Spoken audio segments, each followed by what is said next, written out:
दोस्तों, अगर आप वेट लॉस के लिए अलग अलग तरह की चीज़ें इस्तेमाल कर करके थक चुके हैं और आपको कोई फ़ायदा नहीं हो रहा है, तो एक बार आपको सब्ज़ा सीड्स इस्तेमाल करके ज़रूर देखने चाहिए वेट लॉस के लिए।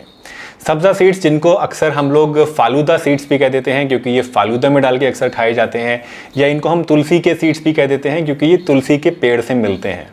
ये एक ऐसे सीड्स हैं दोस्तों जिनके बहुत सारे हेल्थ बेनिफिट्स आपको मिल सकते हैं, लेकिन अक्सर लोग इनके और शिया सीड्स के बीच में थोड़ा कंफ्यूज रहते हैं क्योंकि दोनों का अपीयरेंस बहुत ज़्यादा सिमिलर होता है और पानी में डालने के बाद जब ये फूल जाते हैं तो दोनों बहुत ज़्यादा एक जैसे लगते हैं।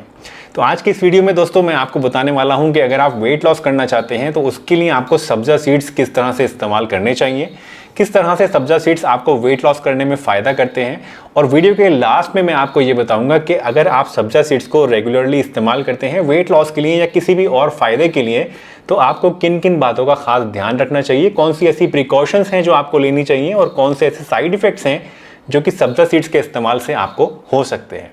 तो चलिए बिना किसी देरी के इस इंटरेस्टिंग वीडियो को शुरू करते हैं और जानते हैं इन सभी चीज़ों के बारे में पूरी डिटेल। दोस्तों, सब्ज़ा सीड्स के अंदर फाइबर बहुत ज़्यादा क्वांटिटी में होता है और फाइबर जो है ये हमारे पेट के अंदर जाके बहुत आसानी से हजम नहीं होता है और इसी वजह से ज़्यादा देर तक हमारे पेट में ये पड़े रहते हैं और हमारा पेट भरा भरा सा रहता है, जिसकी वजह से भूख कम लगती है। और जब भूख कम लगेगी और आप खाना कम खाएंगे और आपकी मंचिंग भी कम हो जाएगी तो ओवरऑल आपकी कैलोरी इंटेक कम हो जाती है और वेट लॉस में इसकी वजह से आपको मदद मिलती है। इसके साथ साथ सब्ज़ा सीड्स के अंदर आपको ALA टाइप के ओमेगा 3 फैटी एसिड्स भी मिलते हैं। ये बहुत अच्छी क्वालिटी के ओमेगा 3 फैटी एसिड्स होते हैं जिनके बारे में American journal of clinical nutrition में लिखा गया है कि ये आपकी बॉडी के अंदर मेटाबॉलिज्म को एनहांस करते हैं, उसको बढ़ा देते हैं और इसके साथ साथ फैट बर्निंग का जो प्रोसेस होता है उस प्रोसेस को भी स्टिमुलेट करते हैं, जिसकी वजह से आपको वेट लॉस करने में आसानी होती है। इसके साथ साथ एक बहुत ही बढ़िया चीज़ जो इसके फेवर में जाती है सब्ज़ा सीड्स के, वो ये कि सब्ज़ा सीड्स के अंदर आपको जो कैलोरीज हैं वो बहुत ही ज़्यादा कम मिलती हैं। करीब 2 टीस्पून अगर आप सब्ज़ा सीड्स लेते हैं तो उसके अंदर आपको सिर्फ और सिर्फ 2 से 4 कैलोरीज मिलती हैं। और न्यूट्रिशन की अगर मैं बात करूं तो बहुत ही बढ़िया न्यूट्रिशन इसके अंदर आपको मिलता है। सब्ज़ा सीड्स के अंदर आपको आयरन मिल जाता है, विटामिन B कॉम्प्लेक्स मिल जाता है, विटामिन A मिल जाता है, विटामिन E मिलता है, विटामिन K मिलता है, मैग्नीशियम मिलता है, कैल्शियम मिलता है, फॉस्फोरस मिलता है और भी बहुत सारे अलग अलग तरह के न्यूट्रिएंट्स इसके अंदर पाए जाते हैं जो कि आपकी हेल्थ के लिए बहुत बढ़िया होते हैं। इसी वजह से सब्ज़ा सीड्स जब आप इस्तेमाल करते हैं तो आपको वेट लॉस के साथ साथ और भी बहुत सारे हेल्थ बेनिफिट्स मिल जाते हैं। फॉर एग्जांपल, सब्ज़ा सीड्स जब आप रेगुलरली इस्तेमाल करते हैं तो उसकी वजह से इसमें पाए जाने वाला जो कैल्शियम है, फॉस्फोरस है और मैग्नीशियम है, ये आपकी नसों को और आपकी हड्डियों को मजबूत करने के काम आते हैं।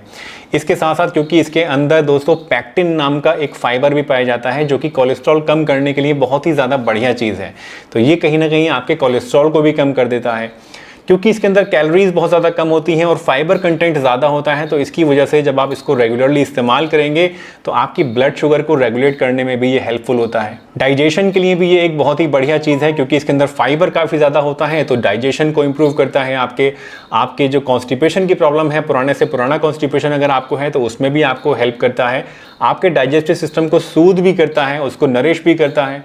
इसके साथ साथ बहुत सारी रिसर्चेस में पाया गया है कि सब्ज़ा सीड्स जो हैं ये आपके सोर थ्रोट की प्रॉब्लम में, यानी गले में अगर आपको खराशें वगैरह रहती हैं तो उसमें भी हेल्पफुल होता है। अस्थमा के केस में काफ़ी ज़्यादा हेल्पफुल होता है, या फिर अगर आपको कफ की प्रॉब्लम रहती है तो उसमें भी आपको इससे हेल्प मिलती है। तो बहुत सारे हेल्थ बेनिफिट्स हैं जो कि सब्ज़ा सीड्स को इस्तेमाल करने से आपको मिल जाते हैं apart from weight loss.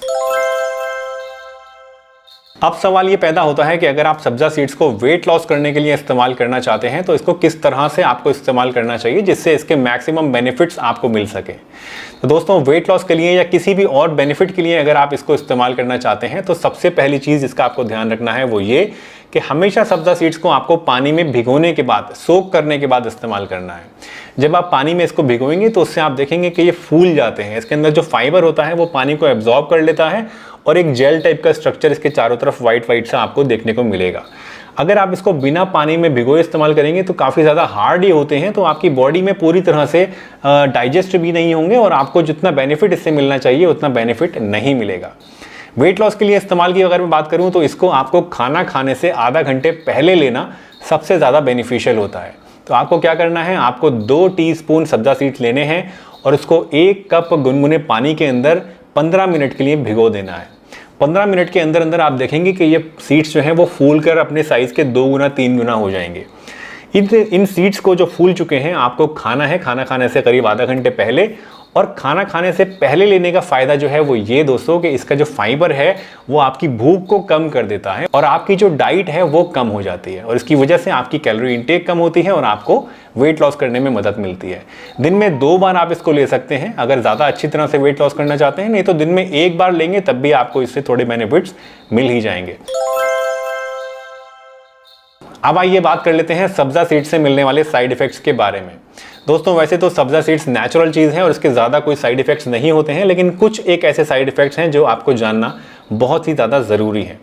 सब्जा seeds के अंदर दोस्तों विटामिन के काफ़ी ज़्यादा होता है।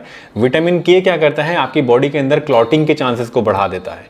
तो अगर आप कुछ ऐसी दवाइयाँ ले रहे हैं जो कि ब्लड थिनिंग होती हैं, यानी आपके खून को पतला करती हैं, क्लॉटिंग को कम करती हैं, तो उसके साथ आपको सब्जा सीड्स नहीं लेने चाहिए, क्योंकि सब्जा सीड्स अगर आप लेंगे तो ये दवाइयाँ जो हैं इनकी इफेक्ट आपकी बॉडी के ऊपर कम हो जाएगा।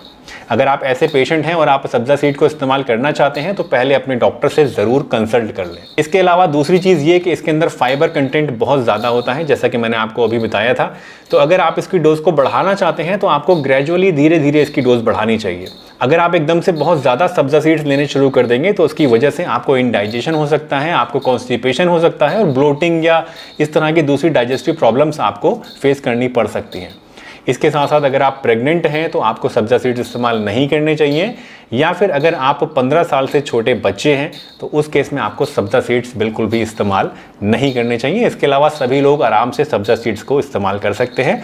ये वेट लॉस के लिए बहुत ही बढ़िया चीज़ है और इसके साथ साथ बाकी भी हेल्थ बेनिफिट्स इससे आपको मिलते हैं जिनके बारे में अभी हमने जिक्र किया। तो दोस्तों मुझे उम्मीद है आज की ये वीडियो आपको ज़रूर पसंद आई होगी और इसमें बताई गई जो बातें थी वो आपको किसी न किसी सूरत से फ़ायदा ज़रूर पहुंचाएंगी और आपको सब्जा सीड्स को बेहतर तरीके से इस्तेमाल करने के लिए प्रेरित भी ज़रूर करेंगी।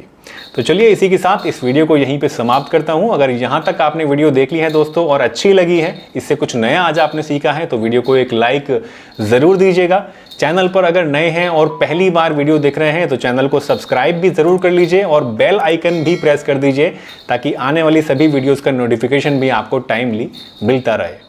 तो चलिए इसी के साथ मैं डॉक्टर सलीम आपसे विदा चाहता हूं इस वादे के साथ कि फिर मिलूंगा आपसे इसी चैनल पर एक नई बहुत ही बढ़िया सी वीडियो के साथ। तब तक के लिए अपना बहुत ध्यान रखिए, हंसते रहिए, मुस्कुराते रहिए, रोज़ कुछ ना कुछ नया सीखते रहिए ताकि आप रह सकें हेल्दी हमेशा। दोस्तों आज डॉक्टर साहब ने हम सभी लोगों को स्वास्थ्य से संबंधित बहुत ही शिक्षाप्रद जानकारी दी है। आशा करता हूं कि यह स्वास्थ्य संबंधी शिक्षाप्रद जानकारी आप लोगों को अवश्य पसंद आई होगी। तो दोस्तों अगर यह वीडियो आप लोगों को पसंद आया हो तो वीडियो को लाइक करें और अधिक से अधिक लोगों को शेयर भी करें, जिससे और भी लोग यह शिक्षाप्रद स्वास्थ्य संबंधी जानकारी का अपने जीवन में लाभ उठा सकें। और दोस्तों अगर आपने अभी तक हमारे चैनल को सब्सक्राइब नहीं किया है तो आप हमारे चैनल को तुरंत सब्सक्राइब भी कर लें, जिससे आप लोगों को नोटिफिकेशन के माध्यम से हमारे यह शिक्षाप्रद वीडियो तुरंत प्राप्त होते रहें और आप इसी तरह स्वास्थ्य संबंधी शिक्षाप्रद जानकारियों का लाभ उठाते रहें। दोस्तों कल फिर डॉक्टर साहब के किसी स्वास्थ्य संबंधी शिक्षाप्रद वीडियो के साथ आप लोगों के समक्ष फिर से प्रस्तुत होंगे। तब तक के लिए नमस्कार।